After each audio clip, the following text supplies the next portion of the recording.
It was a cool, typical early winter's day, and a nice crowd watched round 3 of Total Super Series 97 at AA Kailami.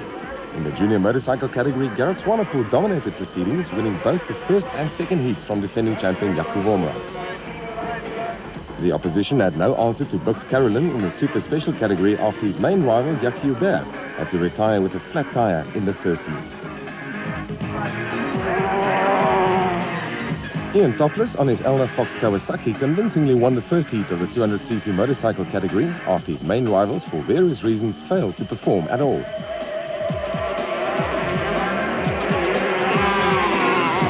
In the super quad category, Evan Hutchinson maintained his unbeaten record so far this season by winning both the qualifying heats on his Yamaha Blaster.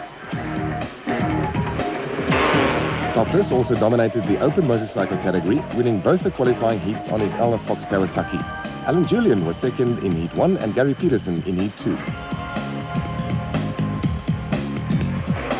In the Pro Quad category, Paul Breckel on his Philips Rotax won the first heat, while the second heat was won by championship co-leader Jacques Struwig on a Suzuki.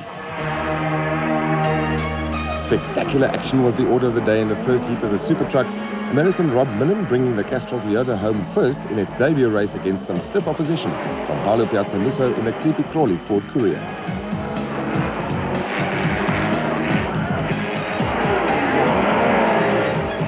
The crowd loved it and the competitors liked the new circuit layout. After you've been out already, what's the track like? They've changed it quite a lot from the last time we rode, yeah, and it's very, very fast.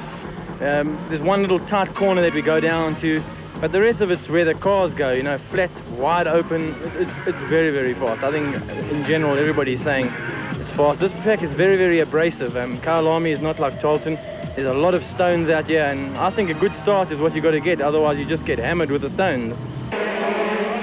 Just after the start of the final race for the juniors, and immediately Gareth Swanepoel and Jaco Wolmarans pull away from the rest of the field. Swanepoel on his Elna Fox Kawasaki has been unbeaten this year and was determined to keep up that record. Wolmarans on a Honda is the reigning champion and knew that he had to start doing something about it. Zach Botha got stuck on his Shimwell's Yamaha, but at the front, Gareth Swanepoel was extending his lead over Wolmarans.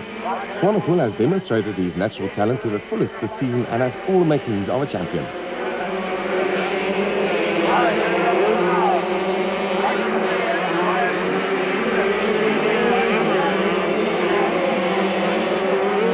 The youngster has shown that he could control a race from the front and also come back after a mistake and fight his way through the field when it's called for.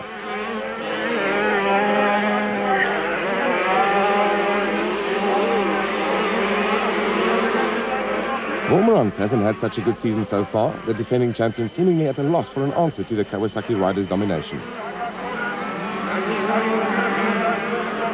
By now, the track was becoming very rough after 2 races for each category, and the youngsters had to keep their wits about them to control their bikes at speed.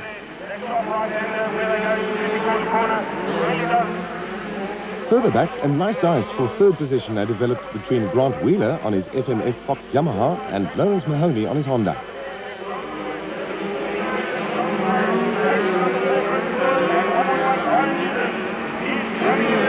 Mahoney was hassling Wheeler through every corner, and in the end his strategy of exerting maximum pressure paid off as Mahoney finished third ahead of Wheeler.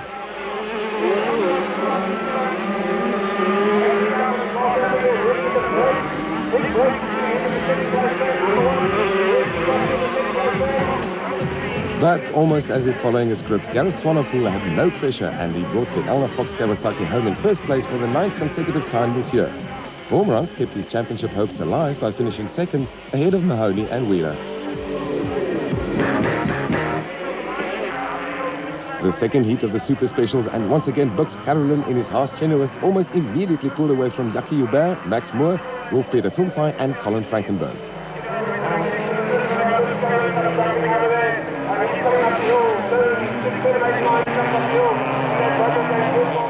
Hubert had the misfortune of a puncture in the first heat and knew that he had a lot of work to do, but Bux Carolyn had other plans and was extending his lead all the time.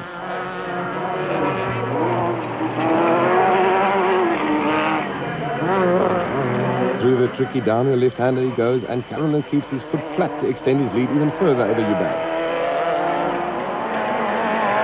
and lines it up beautifully for the 90-degree right-hander. And there's the gap to Jacques Hubert in his Jojo Klang's VW Beetle 4x4 Turbo.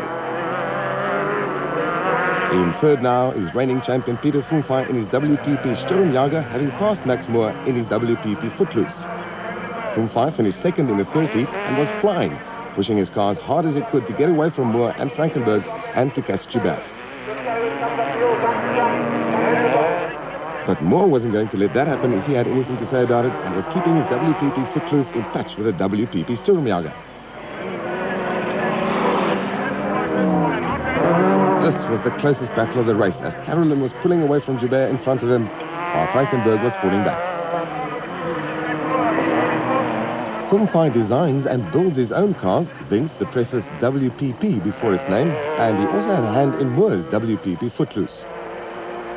It was the end of the road for Colin Frankenberg, his Scorpion coming to a halt with mechanical problems. While nothing was going wrong for Bucks Carolyn, his Haas Chenoweth steadily increasing his lead. Gibert's woes continued as he had to retire with another puncture, this time to his right rear tire. Carolyn went on his merry way, realizing that the only possible threat against his second victory of the day was now gone. Being a true racer, he was probably as disappointed at the situation as Gibert. Having won the first heat already, the co-leader in the championship was looking good to open up a lead over Gibert, who was credited with a 5th place in Heat 1 despite retiring with a puncture.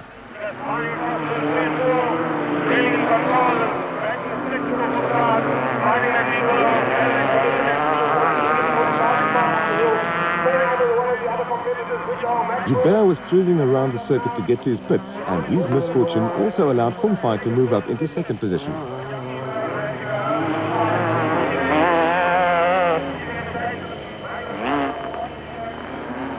This was equal to Funfai's result in the first heat, so he was also on his way to a good points haul in round 3 of the championship. Carolyn took his Haas Chenoweth home for his second victory of the day.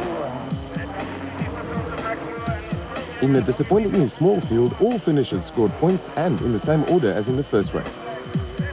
That's another easy victory, team? Yeah, it was. Jackie spun another tyre off his rim, so there wasn't really a race in it, and I slowed down to see if he was going to come again, but obviously that was him out the race, so it was an easy win. Back to the bikes now, and in the second heat of the 200cc motorcycles, the pattern of the first heat wasn't being repeated at all. It's Brett Gray on his Elna Fox Kawasaki leading the field, ahead of Andre David on a Yamaha and Freddie Fourie on another Elna Fox Kawasaki. Winner of the first heat, Ian Toppers, had a bad start and was cutting his way through the field.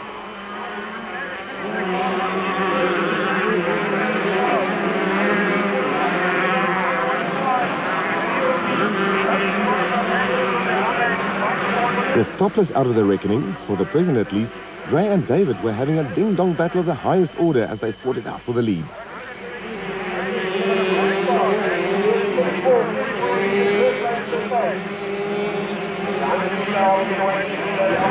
The crowd were on their feet as they kept an eye on both the battle for the lead and the progress Ian Topless was making. Now up to third, Topless was challenging Freddie Fourie for second position. It was an Elna Fox Kawasaki benefit as all three of the leaders were teammates. Topless through into second position, a little mistake there by Fourie, and Andre David is ready to pounce. Gray now under pressure from Topless. Fourie being chased by David, great racing in Total Super Series 97.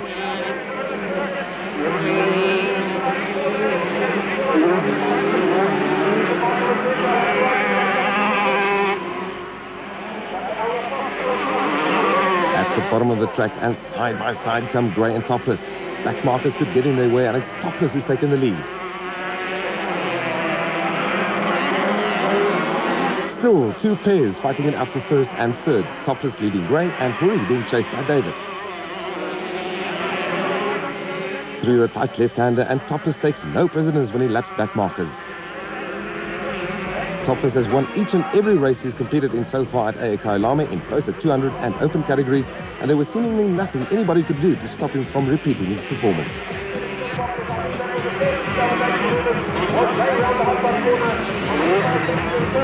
And that's the way they stayed, Topless taking his second victory in the 200 class, which he also did in the main race later in the day. Gray and Fourie made it in Elna Fox Kawasaki 1-2-3. In a little bit of a harder battle there this time. Yeah, no, I didn't get such a good start. I had a bit of a mishap down in about the third turn where everyone was riding into each other, but I started about 8th, worked myself up to first. Within about 4 laps I was in front. I was ready to do it. And after that, no problem? No problems after that. I just pulled a little bit of a gap, just made sure I got a comfortable lead. The final race for the Super Quads, all the riders on Yamaha Blasters, and the big question is, can anybody do anything about the domination of championship leader Evan Hutchison?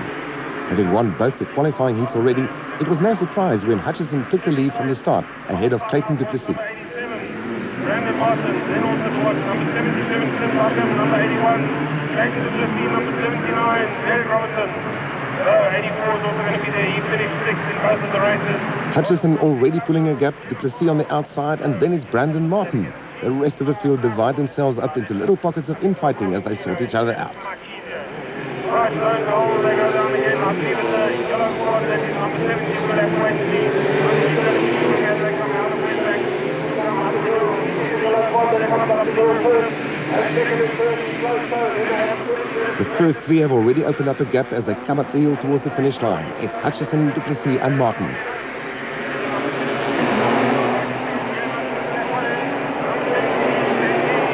Past the main grandstand, and Hutchison has to pick his way carefully between the rough patches that have developed on the surface after a whole day's racing.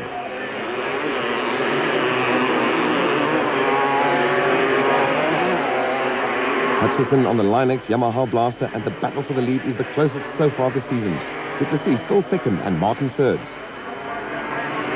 Behind him in the battle for fourth are Glenn Julian on 73, Ricardo Giannocaru on 84 and Trent Buckham on 77.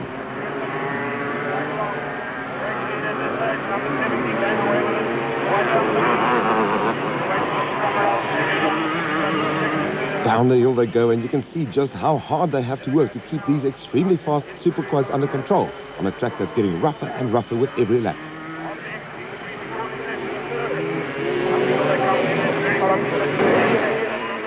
But at the front, our leader is already lapping the midfield runners. Hutchison trying to get past Terry Ryan and Craig Williams, who are fighting for 13th position.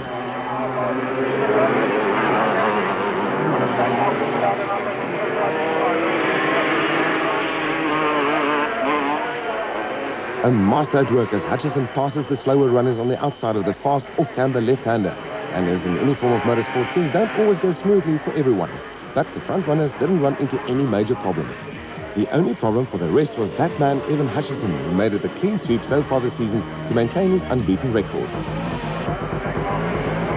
Having a nice 1, 2, 3 for the day. Yeah, it's getting difficult, more and more difficult. The guys are going faster and faster. That wasn't easy. It really is. It's getting rough out there. My teammate's crashed. I don't know how he's doing, but it's tough. It's really getting tough out there. The cars have chewed the track up. It's rough, big rocks and big grooves. Not easy. Now, the main event for the open motorcycle class, and again, can anyone beat Ian Topless? Oh, a major crash there, taking out a whole bunch of riders. Fortunately, everyone seems to be okay.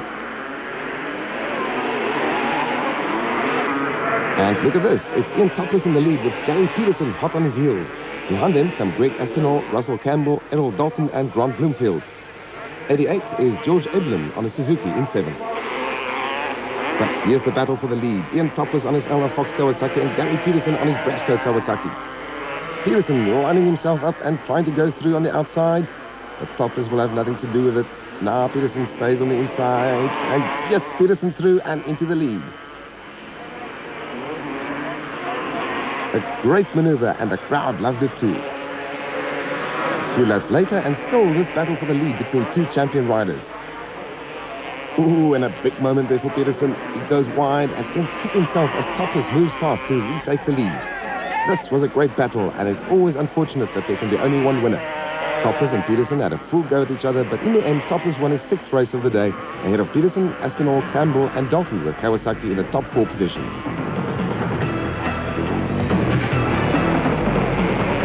Ian, you had to work for that one. Yeah, I got the whole shot, which I thought I would do, and I thought I'd just run away with it, but I think Gary must have been thinking a lot after that second one, so that was a good race, though. In the highly competitive Pro Quad category, the first heat was won by Paul Breckel and the second by championship co-leader Jacques Struwweg. Now in the main event, Struwweg was chasing Breckel's brother Mark.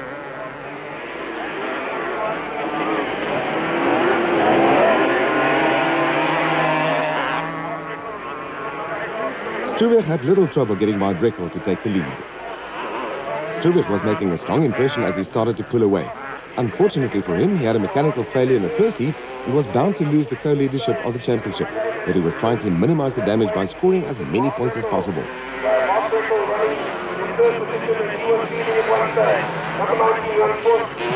As it turned out, as many points as possible was the maximum available, but co-championship leader Christoph van der Marrow went to the top alone after finishing second in all 3 races and getting overall honours for the day.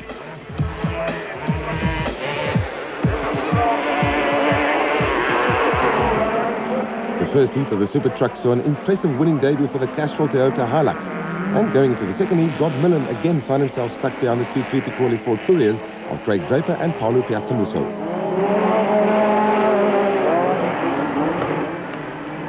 Shooting past Draper, Millen was set to haul in Piazzamusso, but this was easier said than done. Piazzamusso throwing that Ford around and Millen pushing.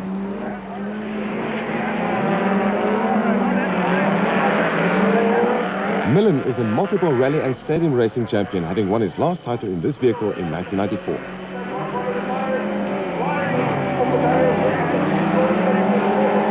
Rally driver Paulo Piazzamusso in the lead, and there is the Toyota. The Ford has the legs on the uphill, but through the corners it's clear that the Toyota is tops in the handling department.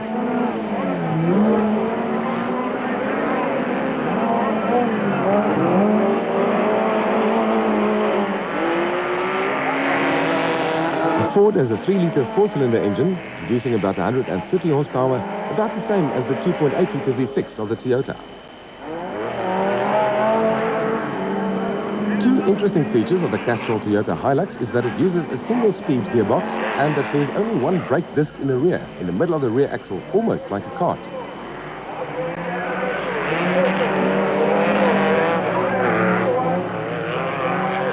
Now Millen was getting closer and Piazzamusso was pushing his Creepy Crawly Ford Courier to the limit.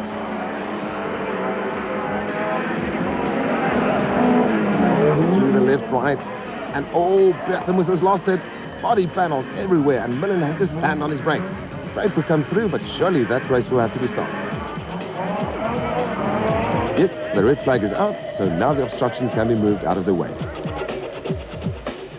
The restarted race without Piazzamusso was won by Millen ahead of Cliff Barker and Linton Draper, while the production category was won by Henry Costain from championship leader Henry Samatten and Grobler. What about Piazzamusso? Paulo, you decided to draw the attention to yourself in a different way this time. Yeah, seeing I can't be right, it may as well make it look spectacular. You okay though? Yeah, everything's okay. The truck seems to be okay. Shred a few body panels, but I think it's okay. Just got it wrong? Yeah, they wet the circuit now, and that section's a bit faster and narrower.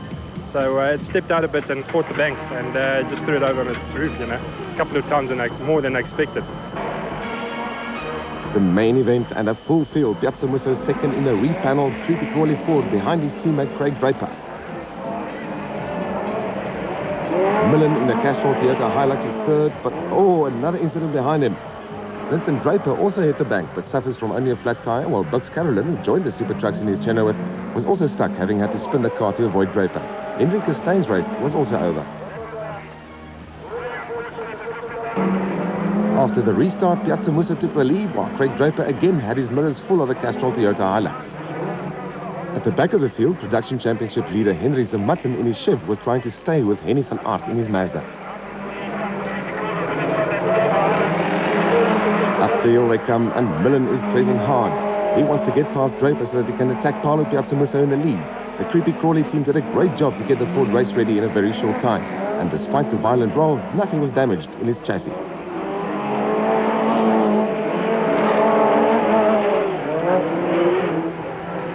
That's Rod Millen going past Craig Draper on the outside, holding his line to be in the right position for the 90-degree right-hander coming up. Oh, bad news for Henry Samatten. Looks like his race is run. But here's the battle, and the leaders are coming up to some back markers. Carolyn gets it wrong, and Samatten has got going again.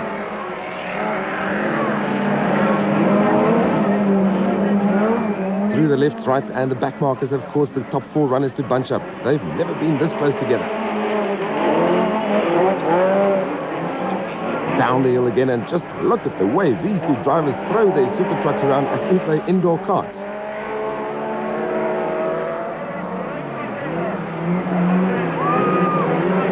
Piazza Musso, Millen and Draper. And Millen has had a much better exit out of the corner. He just shoots by to take the lead.